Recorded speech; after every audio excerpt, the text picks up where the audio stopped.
O sistema de cita previa para ir á praia cun código QR queda descartado. A Xunta decidiu dar marcha atrás a esta proposta ante o rexeitamento xeralizado de boa parte dos concellos galegos. Esta mañá, o presidente da FEGAM e tamén alcalde de Vilagarcía trasladoulle ás Consellerías de Turismo e Medio Ambiente a opinión xeralizada dos gobernos locais. Queda totalmente descartado calquer sistema de cita previa para acceder ás praias. E xa lle trasladamos que, primeiro, que consideramos que non era sistema oportuno, e despois que para os concellos sería imposible de xestionalos cos medios que temos.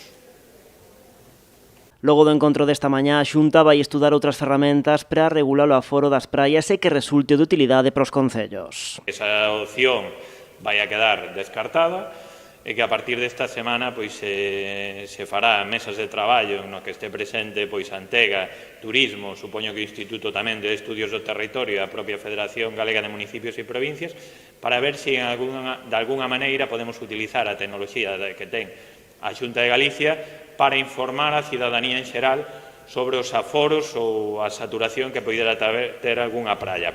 O tamén alcalde de Vilagarcía indicou que no caso das praias deste municipio o uso dos areais regularase segundo as indicacións das autoridades sanitarias e os protocolos correspondentes. Iso sí, Alberto Varela lembra que para iso antes hai que pasar de fase no proceso de desescalada. Primeiro vamos a esperar as diferentes recomendacións das autoridades sanitarias. O primeiro que temos que saber é se vamos a pasar de fase.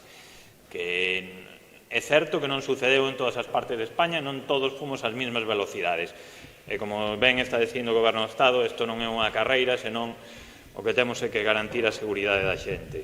Despois, en función deso, de que vayamos pasando de fase ou non, e das diferentes instruccións e protocolos que vayan habilitando as autoridades sanitarias, por suposto que queremos abrir as nosas praias. Nesta fase 1, na que aínda está Galicia, o acceso ás praias está permitido, pero só para pasear ou practicar deportes federados.